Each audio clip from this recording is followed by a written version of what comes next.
types of AC motors. There are synchronous motors, repulsion motors, universal motors, and induction motors. Of these, the induction motor is probably the one most commonly used because of several reasons. Its simplicity of construction, its relative low cost, and its ruggedness. For these reasons, you will see induction motors like this one that supply only a fraction of 1 horsepower. Others will vary in size according to the job they must do.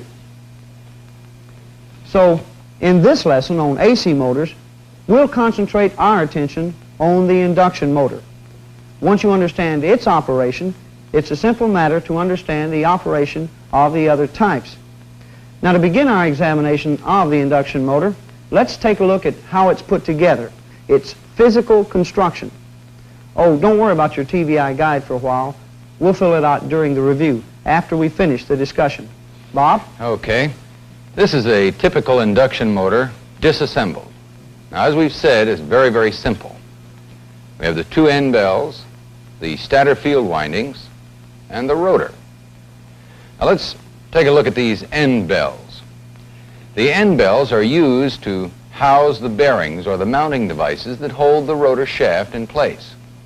Now, notice there are no brushes or complicated brush holding devices at all. Just simply hold the bearings. And also inside the housing, or inside the end bells, we would find the housing that contains the stator field windings. Now, notice the simplicity of construction. We have the stator field windings, the iron core. Very, very rugged and very simple. Inside the stator field windings, the rotor. Let's take a look at this rotor. All right, the rotor has no commutator, no slip rings, and no wire windings. It doesn't look at all like the rotor used in DC motors, does it? Not at all. Now, this particular rotor design is called the squirrel cage rotor because it resembles the exercise cages used for pet squirrels. And like the squirrel cage, the rotor is very simple to construct. Simplicity of construction, which of course leads to lower cost of manufacture and a very rugged design, makes the induction motor a very popular one. There are no wires on the rotor to burn out, no brushes to wear, no commutator to get scratched or pitted. All in all, a pretty good motor. Of course, it's not perfect for every application. It does have certain limitations. But even so, it's used quite extensively.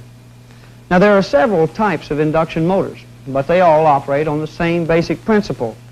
The same basic principle which can be illustrated like this. Okay, what we have here is a cardboard disc, and on the disc we have, it's mounted on a pivot, by the way, so that we can spin it, and we have 2 permanent magnets glued to the disc. Thus, if we spin the disc, we have a rotating magnetic field. Now, the principle we want to show you here is that if we take another magnet, such as this compass needle, and put it on the pivot, in other words, so it's free to rotate, and we spin the cardboard disc, we have a rotating magnetic field. Now, you'll notice that the compass needle picks up the rotation of the rotating magnetic field, tries to align with it. Now, this is an extremely important principle. Let me show you that again. We have a rotating magnetic field. We have a compass needle. Look at it pick up the rotation of the rotating magnetic field. As it tries to align with the field, it begins to rotate.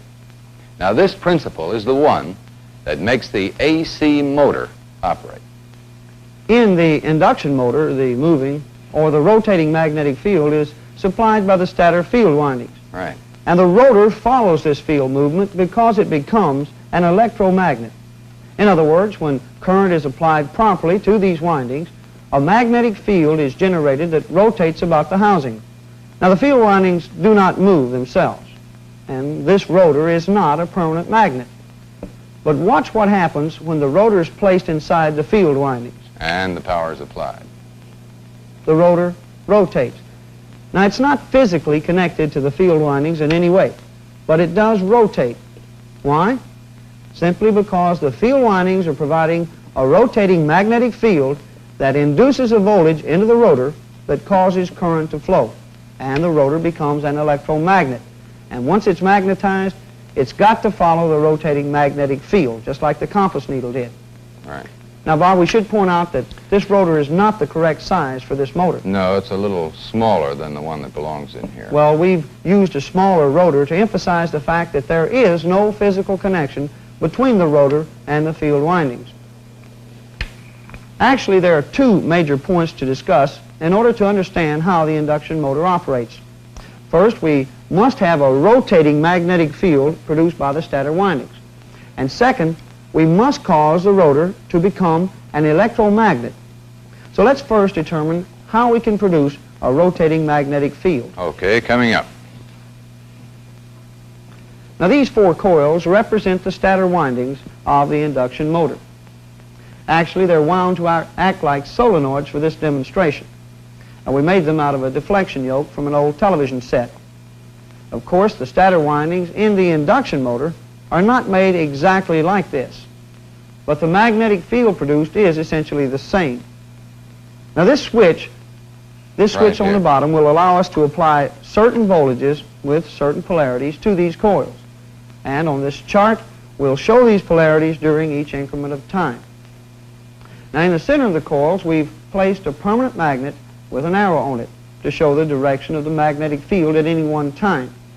Now, this permanent magnet is simply glued to a ball bearing so that it can rotate freely.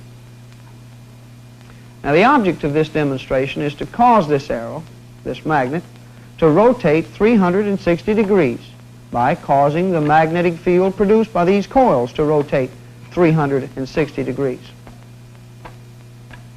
So that you can understand exactly why this happens, let's take a look at the way these coils are wound and how the voltages will be applied. Now, actually, there are really only two coils. We'll call them L1 and L2. Now, L1 was wound something like you see it. And then the core was cut in the middle and stretched apart. Now, it's still one coil, but now it's got a gap in the middle. L2, the other coil, was constructed in the same way. Now, L2 will supply a horizontal magnetic field, and L1 will supply a vertical magnetic field. So if we supply voltage to just L1, we'll of course cause a vertical magnetic field. Like this. And the field lines up like this. Now, this arrow, like the arrow on our trainer, points to the north pole of this magnetic field. Right up here. And right here, Tom, we should point out that you can apply the left-hand rule and determine the magnetic polarity of these coils. We're not going to take the time to do it now, but it'd be a good idea if for the students to do that. They could actually prove that what we're saying is quite true. Right, that's a good point. Another good point is if we reverse the polarity on L1... Make this a negative, in other words. Right. We'll, of course, reverse the direction of the magnetic field produced by L1. And the rotating magnet will again line up with this magnetic field. Now, the same thing, of course, applies to L2. With voltage applied only to L2, we'll produce a horizontal magnetic field. Like that.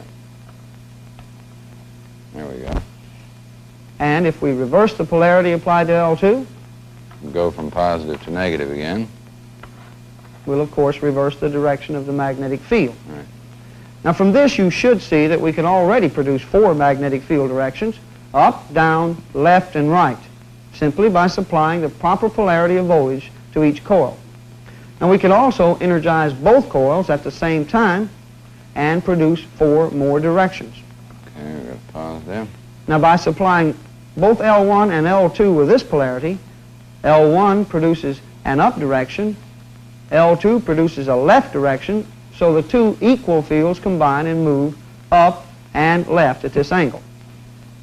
And of course, if we reverse the polarity on both coils, we would, of course, reverse the direction of the magnetic field. We're going from positive to negative again. Like this. Exactly opposite polarity, and we reverse the direction of the magnetic field, causing it to move down and to the right. Right. Well, that essentially is what we're going to do in this demonstration.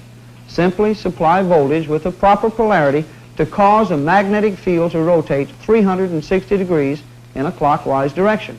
Right. Now, we could just as easily produce counterclockwise rotation by reversing the direction of the windings on L1 and L2, but we chose clockwise. All right, Bob, let's reset the demo to the time 0 position. All set. Now, at this position, the pointer indicates 0 degrees. It's pointing straight up. From this, we know that only L1 has voltage applied to it. The graph shows that the value of this voltage is a positive 10 volts. At this time, of course, L2 has no voltage applied. All right, switch it to time 1. There we go. Now, at time 1, the pointer is indicating 45 degrees. Now, this tells us that both coils must now have voltage applied to them. Now, the voltage on L1 has dropped to 7.07 volts. And the voltage on L2 now has risen to 7.07 volts. All right, switch it to time 2. At time 2, the pointer shows that only L2 now has voltage applied. It's at maximum positive, 10 volts. L1 is now at 0 volts. At time 3, the pointer again indicates that both coils are energized. The graph shows L2 at positive 7.07 volts and L1 now at negative 7.07 volts. Now notice that the polarity on L1 has been reversed. This was done to reverse the direction of the magnetic field produced by L1. It's now down instead of up. Now I think time 4 will prove this, Bob. Sure will. Now only L1 has voltage applied, and of course it's negative 10 volts. Now see the difference between time 4 and time 0. At time 0, L1 was at max positive. The pointer showed that the magnetic field was moving up. However, at time 4, L1 is at max negative. The polarity is reversed, and the pointer shows that the magnetic field is also reversed. Okay, Bob, switch it to time 5. Now, once again, the pointer shows that both coils are energized. Now, notice that we also have reversed the polarity of voltage applied to L2. Now, both coils are at a negative 7.07 volts. At time 6, and only L2 has max negative applied. Now, L2's field has reversed as indicated by the pointer. L1 at this time has 0 volts applied. Now, at time 7, both coils energized. L2 at negative 7.07, L1 at positive 7.07. And at time 8, we're back at 0 degrees, where we started. And our voltages and polarities are also at the same values we started with. L2 is at 0 volts, L1 is at max positive. So we have rotated the magnetic field 360 degrees, but we used DC voltages to do it. And this is supposed to be an AC motor. Well, look at the graph of the DC voltages that we use to produce 1 revolution of the magnetic field. Here are the voltages applied to L1. And here, the voltages applied to L2. Look familiar? They sure do. If we connect all the voltages applied to L1 and all the voltages applied to L2, we find that we have 2 AC voltages that are 90 degrees out of phase. Well, that's why we use 10 volts and 7.07 volts. Now, 10 volts is the peak voltage of these AC sine waves. When we divide the sine waves into 45-degree segments of time, we see that these points are exactly 7.07 volts. So using these values, we constructed a sine wave that moved through 360 degrees. And then by applying these values to the trainer, we move the indicating arrow through 360 degrees. The important point for you to remember is that 2 out-of-phase AC voltages will cause the magnetic field to rotate just like the DC voltages. Only with AC applied to the coils, the rotation will be a lot smoother, and we won't need a mechanical switch. The voltage values and polarities will change automatically as the input AC changes. Now, another point is 1 cycle of AC produces 1 revolution of the magnetic field in the example that we just used. Now, the actual speed of the magnetic field of an actual induction motor would, of course, depend on the design of the field windings, the number of pole pieces, and, of course, the frequency of the applied AC. Now these field windings have AC applied to them. Not yet. Huh? Now they do. Oh, you turn the power on. Right. We've Okay, applied it. I'll start over. Okay. These field windings have AC applied to them in the proper phase relationship. They are producing a rotating magnetic field, Right. which is easily proved when this chunk of iron is dropped into the field. Proved, Tom, not really easily, because the magnetic field is attracting the rotor toward the You're saying now it's we've kind of hard got to it. get in? Yeah, we've got it in there now, and if I let go of it, It rotates. right. And obviously something must be causing it to rotate.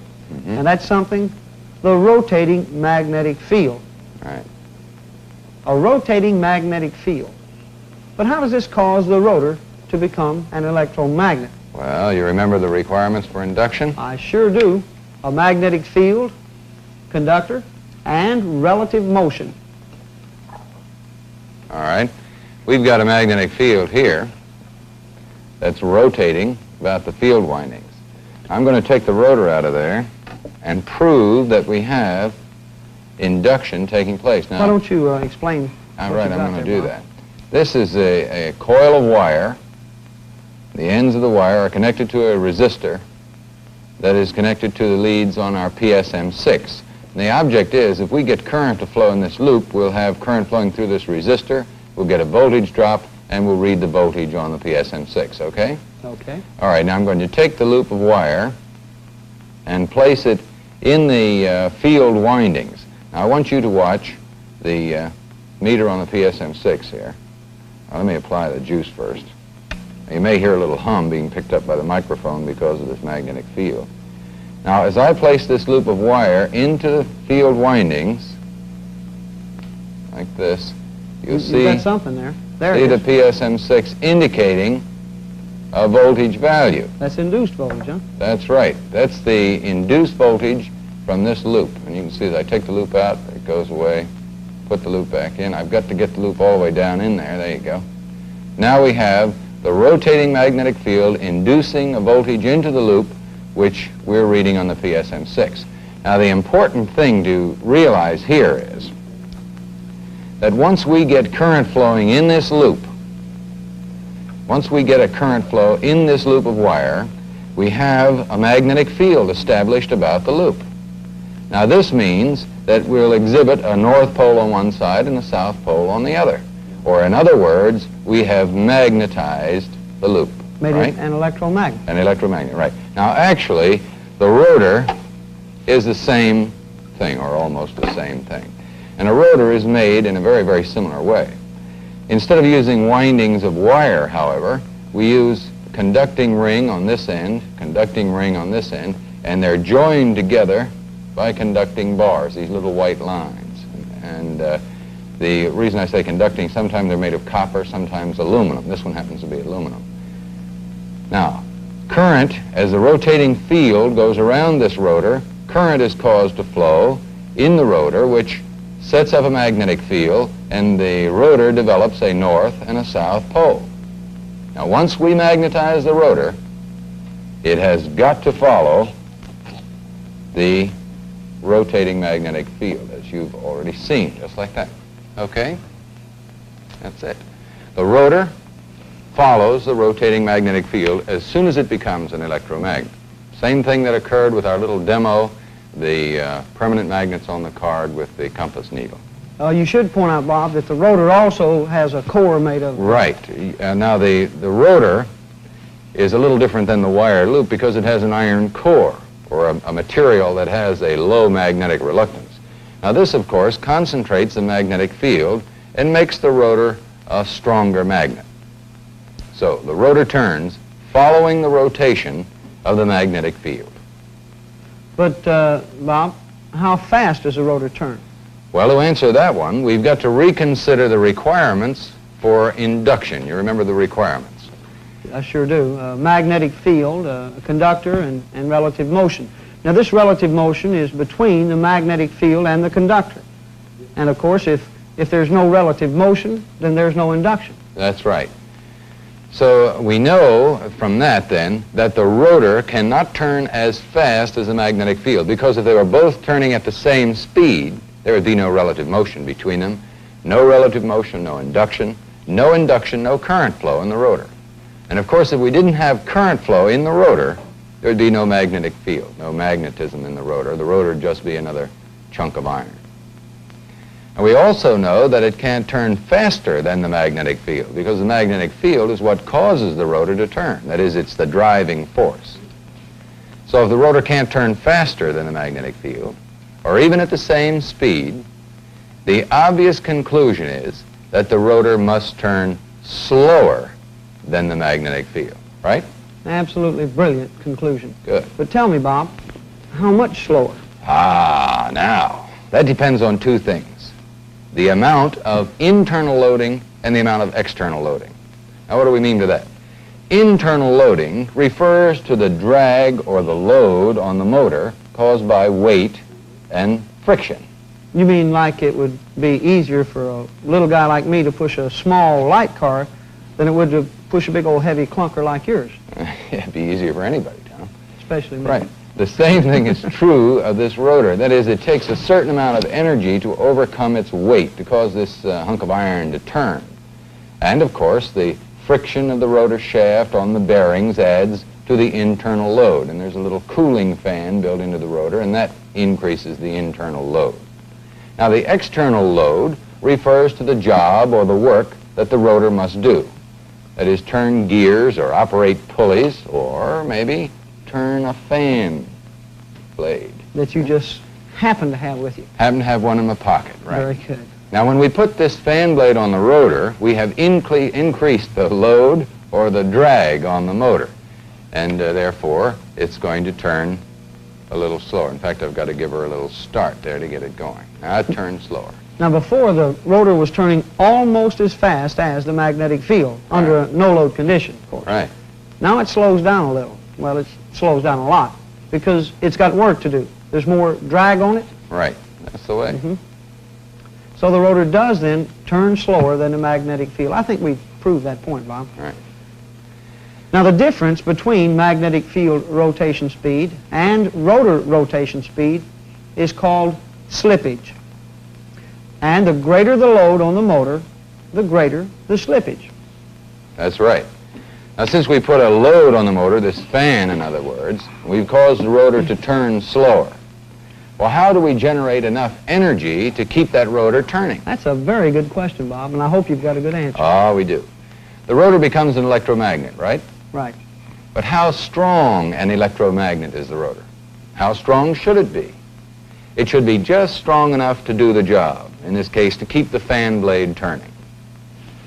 The strength of the electromagnet is determined by the amount of current that flows through the conductors of the rotor.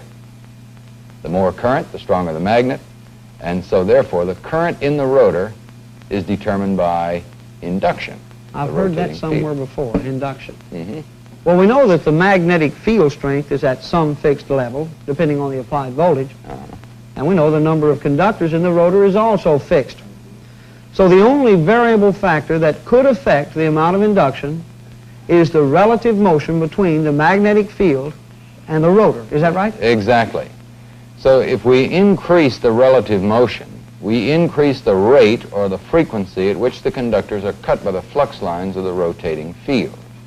The greater the frequency of cutting, the more the current in the rotor, and the stronger the magnet. Now, that's why the rotor can continue to turn the fan. The load of the fan causes the rotor to slow down, just as I can do with my finger here. I can cause the rotor to turn slower. Now, as it slows down, the slippage increases. And the frequency at which the conductors of the rotor are cut by the rotating flux lines increases. More current flows. The magnet becomes stronger and compensates for the increased load. Now, there's a limit to this. I thought there would be. For example, if I make the load on the motor too great, as I'm doing here with my fingers, it stops. But the magnetic field is still zipping around there, right? Right. Nothing slowed it down. No. So the frequency of cutting has gone way up. Now, from this, you might think that the current in the rotor, when I've got it stopped like this, has also gone way up. But that's not so. Look at this. As the frequency of cutting, which is F in this formula, as the frequency of cutting goes up, X sub L, the inductive reactance of the rotor, also goes up or increases. Now we know if the reactance of the rotor increases, then of course the current in the rotor is going to have to decrease. Right. So at this high frequency of cutting, that is when I've got it stopped, I'm holding it stopped, the reactance of the rotor becomes large enough to limit the amount of current flowing in the rotor's conductors. So too great a load will stop the rotor by increasing its reactance to a point where the current decreases.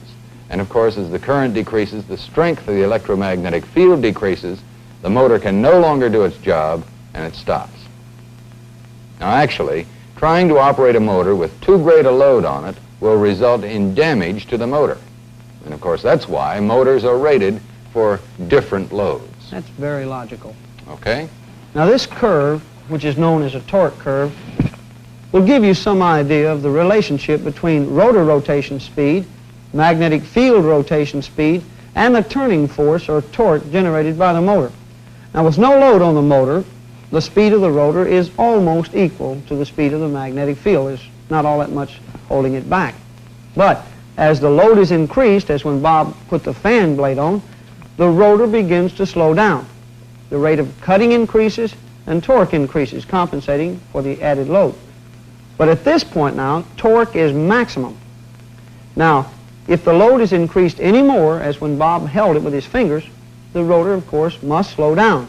The frequency of cutting goes way up to the point where the inductive reactance becomes large enough now to start limiting the current flow in the rotor.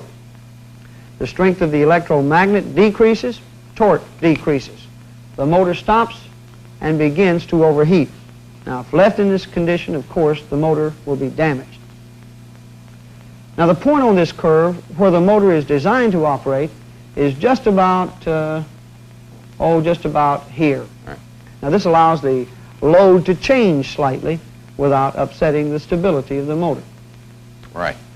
Okay, so the rotating magnetic field then induces a voltage into the conductors of the rotor, causing it to become an electromagnet. It exhibits a north and a south pole. The rotor turns at some speed determined by the load, both internal and external load. Now the difference in speed between the rotor and the magnetic field is called slippage. All right? That is the AC induction motor. Very good, Bob. Now to summarize, let's complete the TVI guide. Okay, I'll take item 1, which asks you to identify the major parts of the induction motor. A, the end bells. Remember, they just hold the bearings for the motor. B is the housing and the stator windings. Very simple and very rugged. And C, of course, is the rotor. Right now. There are no slip rings or wire windings. And of course, overall construction is very simple, very rugged. Okay, item 2. Very good. I'll take this one. The basic principle of operation of the AC induction motor is conductors placed in a rotating magnetic field will become magnetized and if allowed to rotate will follow the moving magnetic field as the rotor is doing in this case. Right. All right, take number 3, Bob. Okay.